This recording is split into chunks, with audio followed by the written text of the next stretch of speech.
Back to back my YouTube channel था आज है स्टडी पॉइंट में आपका हार्दिक स्वागत है। दोस्तों आज हम दिल्ली पुलिस कांस्टेबल 2023 के लिए वेरी मोस्ट इम्पोर्टेंट ये मॉक टेस्ट का एनालाइज करेंगे, जो कि एग्जाम के पॉइंट ऑफ व्यू से बहुत ही ज़्यादा इंपॉर्टेंट है। दोस्तों आपको बता दूं, किसी भी एग्जाम की तैयारी करने से पहले आपको ये पता होना चाहिए कि इस एग्जाम में क्वेश्चन किस लेवल के किस प्रकार के आते हैं। तो दोस्तों आज हम इस very most important mock test के बारे में डिस्कस करेंगे, जो कि आप सभी के लिए वेरी मोस्ट इम्पोर्टेंट है। दोस्तों अगर आपने हमारे चैनल पे पहली बार विजिट किया है तो प्लीज़ चैनल को सब्सक्राइब करके बेल आइकन दबा दीजिएगा, जिससे आने वाली न्यू वीडियो का नोटिफिकेशन सबसे पहले आपको मिल सकेगा। दोस्तों दिल्ली पुलिस कांस्टेबल 2023 के लिए हम द आज स्टडी पॉइंट पे डेली मॉक टेस्ट लगवा रहे हैं, तो प्लीज़ आप सभी लोग हमारे साथ शुरू से एंड तक बने रहिएगा, क्योंकि आज का सेशन बहुत ही ज़्यादा इंपॉर्टेंट है। क्वेश्चन नंबर पहला है, भारतीय वायुसेना में पहली महिला फाइटर पायलट कौन है?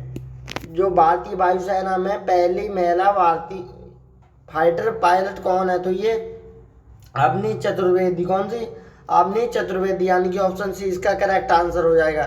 तो वेरी मोस्ट इम्पोर्टेंट क्वेश्चन है, एग्जाम के पॉइंट ऑफ व्यू से याद रखिएगा आप सभी लोग। अगला क्वेश्चन है, कारगिल युद्ध के दौरान भारतीय वायुसेना प्रमुख कौन थे? जो कारगिल युद्ध के दौरान भारतीय वायुसेना प्रमुख कौन थे? बहुत ज़्यादा इंपॉर्टेंट क्वेश्चन है। तो ये अनिल इस्मत टिपसीड। कौन? अनिल इस्मत टिपसीड, यानी कि ऑप्शन सी इसका करेक्ट आंसर हो जाएगा। दोस्तों एग्जाम का पॉइंट से वेरी मोस्ट इंपॉर्टेंट क्वेश्चन है। दोस्तों आपको एक इंपॉर्टेंट बात बता दूं, अगर आपने अभी तक दिल्ली पुलिस कांस्टेबल 2023 में फॉर्म अप्लाई नहीं किया तो प्लीज़ आप सभी लोग जल्दी से कर दीजिएगा, क्योंकि अब टाइम बहुत ही ज़्यादा कम बचा है। 2-1 दिन बचते हैं, तो दोस्तों साइड बहुत ही ज़्यादा बिजी हो जाती है और कई लोगों के फॉर्म अप्लाई होने से छूट जाते हैं। तो आप सब लोग अभी से फॉर्म अप्लाई करा दीजिएगा और जी जान लगा के मेहनत से लग जाएगा, इस बार आपको वर्दी अवश्य मिलेगी। दोस्तों हमारे चैनल पर डेली इसी तरह के मॉक टेस्ट लगते हैं, तो प्लीज़ चैनल को सब्सक्राइब करके बेल आइकन दबा के रखिएगा, जिससे आपको नोटिफिकेशन सबसे पहले पहुंच सके। अगला क्वेश्चन है, आईएएफ का मुख्यालय कहाँ पर है? जो आईएएफ है उसका मुख्यालय कहाँ पर है? कोलकाता, मुंबई, नई दिल्ली या इनमें से कोई नहीं? तो ये नई दिल्ली। आईएएफ का मुख्यालय कहाँ पर है? नई दिल्ली, यानी कि ऑप्शन सी इसका करेक्ट आंसर हो जाएगा। दोस्तों अगला क्वेश्चन है, बहुत ही ज़्यादा इंपॉर्टेंट है। क्वेश्चन नंबर 4, 1971 के दौरान भारतीय वायुसेना प्रमुख कौन थे? 1971 के दौरान तो ये कौन थे दोस्तों? ये प्रताप चंद्र लाली। कौन थे? प्रताप चंद्र लाली। ये हमारे 1971 के दौरान भारतीय वायुसेना के प्रमुख थे, यानी कि ऑप्शन सी इसका करेक्ट आंसर हो जाएगा। दोस्तों अगला क्वेश्चन है, वायुसेना के वर्तमान चीफ मार्शल कौन है? जो वायुसेना के वर्तमान में चीफ मार्शल कौन है? बहुत ही ज़्यादा इंपॉर्टेंट क्वेश्चन है एग्जाम के पॉइंट ऑफ व्यू से। तो ये राकेश कुमार सिंह भदौरिया। कौन? राकेश कुमार सिंह भदौरिया वायुसेना के वर्तमान में चीफ और मार्शल हैं, यानी कि ऑप्शन डी इसका राइट आंसर हो जाएगा। दोस्तों आपसे रिक्वेस्ट, अगर आपने हमारे सेशन को अभी तक लाइक शेयर नहीं किया तो प्लीज़ कर दीजिएगा, क्योंकि आप सभी के लिए हम बहुत ही ज़्यादा मेहनत करते हैं, तो बस थोड़ी सी सपोर्ट हमें भी कर दिया करिएगा। अगला क्वेश्चन दोस्त, भारतीय वायुसेना की सेवा में आने वाला भारत का पहला स्वदेशी विकसित विमान कौन सा था? दोस्तों क्वेश्चन एक बार फिर से रिपीट करेंगे कि भारतीय वायुसेना की सेवा में आने वाला भारत का पहला स्वदेशी विकसित विमान कौन सा था? तो दोस्त ये HF-24 मारूद। कौन? HF-24 मारूद। दोस्तों अगला क्वेश्चन है, ऑप्शन बी इसका राइट आंसर हो जाएगा। अगला क्वेश्चन है दोस्त, आईएएफ में पहले और एकमात्र 5 स्टार रैंक के अधिकारी कौन थे? जो आईएएफ में पहले एकमात्र 5 स्टार रैंक के अधिकारी कौन थे? तो ये अर्जुन सिंह। कौन? अर्जुन सिंह। ऑप्शन बी इसका राइट आंसर हो जाएगा। दोस्तों अगला क्वेश्चन है, वायुसेना के सर्वोच्च रैंकिंग स्थित कौन सी है? कौन सी है? तो वायुसेना में सर्वोच्च रैंकिंग स्थित कौन सी है? तो कौन सी है दोस्त? तो ये चीफ और मास्टर सर्जेंट। कौन? चीफ और मास्टर सर्जेंट, यानी कि ऑप्शन सी इसका राइट आंसर हो जाएगा। दोस्तों ये दिल्ली पुलिस कांस्टेबल 2023 के लिए बहुत वेरी मोस्ट इम्पोर्टेंट ये मॉक टेस्ट का एनालाइज हम करा रहे हैं, तो प्लीज़ आप सभी लोग हमारे साथ शुरू से एंड तक बने रहिएगा। अगला क्वेश्चन है, भारत में बने पहले स्वदेशी जेट डागो विमान का क्या नाम है? तो ये HL अजीतो, कौन? HL अजीतो, यानी कि ऑप्शन सी इसका करेक्ट आंसर हो जाएगा। दोस्तों आपसे रिक्वेस्ट है सेशन को लाइक शेयर जरूर कर दीजिएगा। अगला क्वेश्चन है भारतीय वायुसेना दिवस किस दिन मनाया जाता है? जो भारतीय वायुसेना दिवस कब मनाया जाता है? तो ये 8 अक्टूबर को। कब? याद रखिएगा, 8 अक्टूबर को भारतीय वायुसेना दिवस मनाया जाता है, यानी कि ऑप्शन सी इसका राइट आंसर हो जाएगा। अगला क्वेश्चन है, बहुत ज्यादा इंपॉर्टेंट क्वेश्चन है कि भारतीय वायुसेना नंबर 1 स्टूडेंट का नाम किस जानवर का है? तो बताइए, तो ये किसका है? तो ये टाइगर का। किसका? टाइगर का। ऑप्शन बी इसका राइट आंसर हो जाएगा। साथियों अगला क्वेश्चन है, बहुत ही ज्यादा इंपॉर्टेंट है कि भारतीय वायुसेना के जनक कौन है? जो भारतीय वायुसेना के जनक कौन है दोस्त? तो ये सुब्रतो मुखर्जी। कौन? सुब्रतो मुखर्जी, यानी कि ऑप्शन बी इसका राइट आंसर हो जाएगा। अगला क्वेश्चन है दोस्त, बहुत ज्यादा इंपॉर्टेंट है कि वायुसेना में पहली महिला फाइटर पायलट कौन है? तो आपको मैंने बताया था अपनी चतुर्वेदी। दोस्तों यहाँ पर बहुत ज्यादा इंपॉर्टेंट क्वेश्चन है, इसलिए यहाँ पर रिपीट किया गया है, यानी कि ऑप्शन सी इसका करेक्ट आंसर हो जाएगा। अगला क्वेश्चन है दोस्त, बहुत ज्यादा इंपॉर्टेंट है, इसको मैं रिपीट किया है क्योंकि आपको रिवीजन भी साथ साथ चलता रहे। तो क्वेश्चन नंबर 14 है कि भारतीय वायुसेना दिवस किस दिन मनाया जाता है? तो ये 8 अक्टूबर को। आपको बताया था अभी 8 अक्टूबर को भारतीय वायुसेना दिवस मनाया जाता है। अगला क्वेश्चन है दोस्त, IAF का मुख्यालय कहाँ पर है? मैंने आपको अभी बताया था, कहाँ? नई दिल्ली में। ऑप्शन सी इसका राइट आंसर हो जाएगा। अगला क्वेश्चन है दोस्त, भारत के पास कितने विमान वाहन पोत हैं? बताइएगा। तो ये 2। ये भारत के पास 2 विमान वाहक पोत हैं, यानी कि ऑप्शन ए इसका राइट आंसर हो जाएगा। अगला क्वेश्चन है साथियों, वायुसेना प्रमुख बनने वाले पहले भारतीय कौन है? जो वायुसेना प्रमुख बनने वाले हमारे पहले भारतीय कौन है? ये सुब्रतो मुखर्जी, यानी कि ऑप्शन बी इसका राइट आंसर हो जाएगा। अगला क्वेश्चन है दोस्त, भारतीय वायुसेना का पूर्व नाम क्या था? मतलब भारतीय वायुसेना का पहले नाम क्या था? तो ये रॉयल IAF। कौन? रॉयल IAF, यानी कि ऑप्शन बी इसका करेक्ट आंसर हो जाएगा। अगला क्वेश्चन है, अगला क्वेश्चन है बहुत ही ज्यादा इंपॉर्टेंट है। तब तक आपने अगर हमारे सेशन को लाइक शेयर नहीं किया तो प्लीज दोस्तों शेयर जरूर कर दीजिएगा अपने दोस्तों के साथ, क्योंकि आज का सेशन, आज के ये मॉक टेस्ट का एनालाइज बहुत ज़्यादा इंपॉर्टेंट है एग्जाम के पॉइंट ऑफ व्यू से। अगला क्वेश्चन है दोस्त, क्रिप्स मिशन भारत कब आया था? जो क्रिप्स मिशन हमारे भारत में कब आया था? तो ये 1922 में। कब? सॉरी 1942 में क्रिप्स मिशन हमारे भारत में आया था, यानी कि ऑप्शन बी इसका राइट आंसर हो जाएगा। अगला क्वेश्चन है दोस्त, रूसी क्रांति की शुरुआत किस वर्ष हुई थी? जो हमारी रूसी क्रांति है उसकी शुरुआत को किस वर्ष हुई थी? तो ये 1917 में। कब? 1917 में रूसी क्रांति की शुरुआत हो गई थी, यानी कि ऑप्शन बी इसका राइट आंसर हो जाएगा। दोस्तों दिल्ली पुलिस कांस्टेबल 2023 के लिए ये वेरी मोस्ट मॉक टेस्ट का एनालाइज करवा रहे हैं, तो प्लीज आप सभी लोगों से रिक्वेस्ट है मेरी शुरू से एंड तक बने रहिएगा। दोस्तों अगर आपको हमारी ये फ्री ऑफ कॉस्ट PDF चाहिए तो मैंने डिस्क्रिप्शन में टेलीग्राम का लिंक दिया है, वहां में मैसेज करके फ्री ऑफ कॉस्ट ये PDF प्राप्त कर सकते हैं। अगला क्वेश्चन है दोस्त, मुस्लिम लीग द्वारा प्रत्यक्ष कार्रवाई दिवस कब मनाया जाता है? जो मुस्लिम लीग द्वारा प्रत्यक्ष कार्रवाई दिवस कब मनाया जाता है? तो ये 16 अगस्त 1900 कब मनाया गया? तो ये 16 अगस्त 1946 यानी कि 16 अगस्त। दोस्तों क्वेश्चन एक बार फिर से रिपीट करेंगे, वेरी मोस्ट इम्पोर्टेंट है कि मुस्लिम लीग द्वारा प्रत्यक्ष कार्रवाई दिवस कब मनाया गया? तो ये 16 अगस्त 1946 को, यानी कि ऑप्शन ए इसका करेक्ट आंसर हो जाएगा। साथियों अगला क्वेश्चन है बहुत ही ज्यादा इंपॉर्टेंट है एग्जाम के पॉइंट ऑफ व्यू से कि सांची का स्तूप किसने बनवाया था? जो सांची का स्तूप था वो किसने बनवाया था? तो ये अशोक, क्या सम्राट अशोक ने बनवाया था, यानी कि ऑप्शन बी इसका करेक्ट आंसर हो जाएगा। दोस्तों अगला क्वेश्चन है बहुत ही ज्यादा इंपॉर्टेंट है कि सौरमंडल का सबसे बड़ा उपग्रह कौन सा है? बताइएगा। आप सभी लोग अगर आ रहा हो तो प्लीज कमेंट में छाप दीजिएगा एक बार कि सौरमंडल का सबसे बड़ा उपग्रह पूछा गया है। तो ये गैनीमीड, क्या गैनीमीड सौरमंडल का सबसे बड़ा उपग्रह है, यानी कि ऑप्शन ए इसका राइट आंसर हो जाएगा। अगला क्वेश्चन है दोस्त, निम्न में से कौन अवध किसान सभा से संबंध थे? बताइएगा। तो ये कौन थे दोस्त? तो ये बाबा रामचंद्र। कौन? बाबा रामचंद्र, यानी कि ऑप्शन डी इसका करेक्ट आंसर हो जाएगा। अगला क्वेश्चन है दोस्त बहुत ही ज्यादा इंपॉर्टेंट है एग्जाम के पॉइंट ऑफ व्यू से कि भारत संविधान में आपात उपलब्ध का प्रावधान किस देश के संविधान से लिया गया है? तो ये जर्मनी के संविधान से लिया गया है। क्या? आपात उपलब्ध प्रावधान, यानी कि ऑप्शन 20 का राइट आंसर हो जाएगा।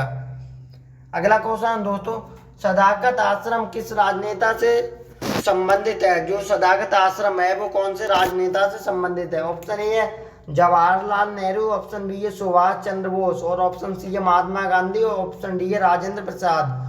तो ये राजेंद्र प्रसाद से संबंध रखता है, किसका? सदाकत आश्रम का, यानी कि ऑप्शन डी इसका करेक्ट आंसर हो जाएगा। दोस्तों सेशन को लाइक शेयर जरूर कर दीजिएगा।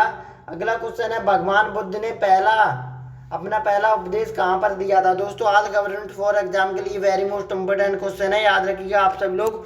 अगर आपको पता हो तो प्लीज आप सभी लोगों में कमेंट करके बताइएगा। तो ये भगवान बुद्ध ने सबसे पहले अपना उपदेश कहाँ पर दिया था? तो ये सारनाथ में। कहाँ पर? सारनाथ, यानी कि ऑप्शन डी इसका राइट आंसर हो जाएगा। तो साथियों अगला क्वेश्चन है, रेल इंजन के आविष्कारक कौन थे? जो रेल इंजन का आविष्कारक कौन थे दोस्त? तो ये जॉर्ज ऑब्रेवल। क्या? जॉर्ज ऑब्रेवल, यानी कि ऑप्शन ए इसका करेक्ट आंसर हो जाएगा।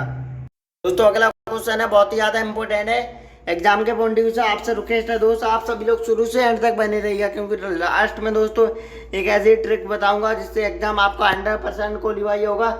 बस आप सच्ची मेहनत करते रहिएगा, ये नहीं कि दिखावे की मेहनत करें, सच्ची मेहनत करते रहिए दोस्त। आपको तो पता ही कि एक दिन से कुछ नहीं होगा, बट एक दिन होगा जरूर। मेहनत करते रहिए, मेहनत का फल आपको अवश्य मिलेगा। अगला क्वेश्चन दोस्त, भारत की प्रथम रेलगाड़ी द्वारा कितनी दूरी तय की गई? जो भारत की प्रथम रेलगाड़ी द्वारा कितनी दूरी तय की गई? तो ये 34 किलोमीटर। कितनी?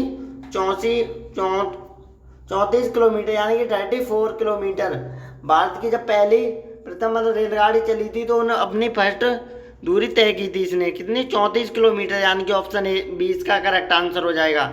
अगला क्वेश्चन है दोस्त कि निम्नलिखित में से कौन संविधान सभा के अस्थायी अध्यक्ष थे? अस्थायी अध्यक्ष पूछा गया ना कि स्थायी, बताइएगा आप सभी लोग। तो ये डॉक्टर सच्चिदानंद सिन्हा। डॉक्टर सच्चिदानंद सिन्हा हमारे भारतीय संविधान सभा के अस्थायी अध्यक्ष थे, यानी कि ऑप्शन सी इसका राइट आंसर हो जाएगा। और दोस्तों स्थायी कौन थे? ये डॉक्टर राजेंद्र प्रसाद। कौन? डॉक्टर राजेंद्र प्रसाद स्थायी अध्यक्ष थे। अगला क्वेश्चन है दोस्तों, बहुत ही ज्यादा इंपॉर्टेंट है कि क्रिप्स मिशन भारत कब आया था? तो ये 1942 में। कब? 1942 में आया था। क्या? भारत में, यानी कि ऑप्शन 20 का करेक्ट आंसर हो जाएगा। अगला क्वेश्चन है दोस्त, बहुत ही ज्यादा इंपॉर्टेंट है कि दल बदल संबंधित प्रावधान संविधान के किस अनुसूची से वर्जित है? जो दल बदल संबंधित प्रावधान है वो जो हमारे भारतीय संविधान के किस अनुसूची से वर्जित है? तो ये दोस्तों ये 10वीं अनुसूची से संबंध रखता है। इसका किसमें? 10वीं अनुसूची, यानी कि ऑप्शन 20 का राइट आंसर हो जाएगा। अगला क्वेश्चन है दोस्त कि निम्नलिखित में से किस व्यक्ति ने एक राष्ट्र एक नेता का नारा दिया था? तो ये लेनिन। किसने?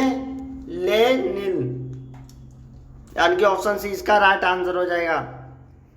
अगला क्वेश्चन है दोस्त कि निम्न में से कौन अवध किसान सभा से संबंध थे? दोस्तों क्वेश्चन एक बार फिर से रिपीट करेंगे कि निम्न में से कौन अवध किसान सभा से संबंध थे? ये कौन थे दोस्त? ये बाबा रामचंद्र। कौन? बाबा रामचंद्र जी, यानी कि ऑप्शन डी इसका करेक्ट आंसर हो जाएगा। अगला क्वेश्चन है दोस्त, फ्रांस की क्रांति की शुरुआत किस वर्ष हुई थी? जो हमारी फ्रांस की क्रांति की शुरुआत कौन सी वर्ष हुई थी? बहुत ज्यादा इंपॉर्टेंट क्वेश्चन है। तो ये 1789 में। कब? 1789 में, यानी कि ऑप्शन सी इसका राइट आंसर हो जाएगा। दोस्तों एग्जाम के पॉइंट ऑफ व्यू से वेरी मोस्ट इंपोर्टेंट आज का ये मॉक टेस्ट का एनालिसिस हम करवा रहे हैं। तो बस आपसे रिक्वेस्ट यही है, आप सभी लोग शुरू से एंड तक बने रहिएगा अगर आपने हमारे चैनल पे विजिट किया है तो। अगला क्वेश्चन है दोस्त कि विश्व में नवजागरण की शुरुआत किस देश से हुई? जो विश्व में नवजागरण की शुरुआत कौन से देश से हुई थी? तो ये इटली से। कहाँ से? इटली से, यानी कि ऑप्शन ए इसका राइट आंसर हो जाएगा। अगला क्वेश्चन है दोस्त, शासन की संसदीय प्रणाली देश से ली गई है? जो हमारे शासन की संसदीय प्रणाली किस देश से ली गई है? तो ये ब्रिटेन से। कहाँ से? ब्रिटेन से, यानी कि ऑप्शन 20 का राइट आंसर हो जाएगा। अगला क्वेश्चन है दोस्त, सौरमंडल का सबसे बड़ा उपग्रह कौन सा है? जो हमारे सौरमंडल का सबसे बड़ा उपग्रह, तो ये गैनीमीड। क्या? गैनीमीड सौरमंडल का सबसे बड़ा उपग्रह है, यानी कि ऑप्शन ए इसका करेक्ट आंसर हो जाएगा। तो अगला क्वेश्चन है बहुत ही ज्यादा इंपॉर्टेंट है कि निम्न में से कौन से खगोलीय पिंड सौरमंडल में शामिल होते हैं? बताइएगा कि कौन से खगोलीय पिंड हमारे सौरमंडल में शामिल होते हैं? तो ये सूर्य, उल्का पिंड और क्षुद्र उपग्रह, तो ये सभी खगोलीय सौर पिंड में शामिल होते हैं कि खगोलीय पिंड सौर मंडल में शामिल होते हैं, यानी कि ऑप्शन डी इसका राइट आंसर हो जाएगा। अगला क्वेश्चन है दोस्त कि भारतीय सेना के उत्तरी कमान का मुख्यालय कहाँ पर है? जो भारतीय सेना की उत्तरी कमान का मुख्यालय कहाँ पर है? तो ये उधमपुर में। कहाँ पर? उधमपुर में, यानी कि ऑप्शन ए इसका करेक्ट आंसर हो जाएगा। अगला क्वेश्चन है दोस्त, निम्नलिखित में से किस उद्देश्य से टाइटेनियम ऑक्साइड का प्रयोग किया जाता है? तो किसका किया जाता है दोस्त? तो ये डेटा संग्रह, फेस पाउडर, सफेद पेंट, यानी उपयुक्त सभी, यानी कि ऑप्शन डी इसका राइट आंसर हो जाएगा। अगला क्वेश्चन है दोस्त, दल बदल संबंधित प्रावधान संविधान की किस अनुसूची में वर्जित है? मैंने आपको बताया था ये 10वीं अनुसूची में। दोस्तों यहाँ पर बहुत ज्यादा इंपोर्टेंट क्वेश्चन था, इसलिए मैंने रिपीट कर दिया, साथ साथ आपका रिवीजन भी हो सके, यानी कि ऑप्शन बी इसका करेक्ट आंसर हो जाएगा। अगला क्वेश्चन है दोस्त, त्रिकुट का निर्माण निम्न में से किस देश ने किया था? जो त्रिकुट का निर्माण, तो ये इटली, ऑस्ट्रेलिया और जर्मनी, यानी यह सभी, ऑप्शन डी इसका राइट आंसर हो जाएगा। अगला क्वेश्चन है दोस्त, चीन में जनवादी गणराज्य की स्थापना कब हुई? जो चीन में जनवादी गणराज्य की स्थापना कब हुई थी? तो ये 1949 में। कब? 1949 में हुई थी, यानी कि ऑप्शन सी इसका राइट आंसर हो जाएगा। अगला क्वेश्चन है दोस्त, भारत का नेपोलियन किसे कहा जाता है? तो भारत का नेपोलियन किसको कहा जाता है दोस्त? तो ये समुद्रगुप्त को भारत का नेपोलियन कहा जाता है, यानी कि ऑप्शन सी इसका राइट आंसर हो जाएगा। अगला क्वेश्चन है दोस्त, अगर आपने हमारे चैनल को अभी तक सब्सक्राइब नहीं किया तो प्लीज सब्सक्राइब कर लीजिए, जिससे आने वाली न्यू वीडियो का नोटिफिकेशन सबसे पहले आपको मिल सकेगा। दोस्तों इस चैनल पर डेली इसी तरह के मॉक टेस्टों का एनालाइज हो रहा है, तो आप सभी लोग मिस ना करिएगा, क्योंकि टाइम बहुत ही कम है, ज़्यादा 2 महीने का टाइम है, तो आप सभी लोग 2 महीने जी जान लगा के मेहनत कर लीजिएगा और आपको सफलता अवश्य मिलेगी। अगला क्वेश्चन है, भारत की प्रथम रेलगाड़ी द्वारा कितनी दूरी तय की गई थी? तो ये 34 किलोमीटर, मैंने आपको बताया था कितनी, 35 और यानी कि 34 किलोमीटर, यानी कि ऑप्शन बी इसका करेक्ट आंसर हो जाएगा। अगला क्वेश्चन है, चीनी क्रांति के नायक कौन था? जो चीनी क्रांति के नायक कौन थे? तो ये सुन यात सेन। कौन? सुन यात सेन हमारे चीनी क्रांति के नायक हैं, यानी कि ऑप्शन बी इसका राइट आंसर हो जाएगा। अगला क्वेश्चन है दोस्त, बहुत ही ज्यादा इंपॉर्टेंट है एग्जाम के पॉइंट ऑफ व्यू से, अगर आपको पता हो तो प्लीज आप सभी लोगों में कमेंट करके बताइएगा। इससे ये वाला क्वेश्चन तो मेरे को पता था। तो ये भारतीय संविधान का गठन कब हुआ था? तो ये दोस्तों ये 1946 में। कब? 1946 में भारतीय संविधान का गठन हुआ था। दोस्तों आज के सेशन का ये लास्ट क्वेश्चन है कि भगवान बुद्ध ने अपना पहला उपदेश कहाँ दिया था? जो भगवान गौतम बुद्ध थे उन्होंने अपना पहला उपदेश कहाँ पर दिया था? तो ये सारनाथ में। कहाँ पर? सारनाथ में अपना उन्होंने पहला उपदेश दिया था, यानी कि ऑप्शन डी इसका करेक्ट आंसर हो जाएगा। ऑप्शन डी इसका राइट आंसर हो जाएगा।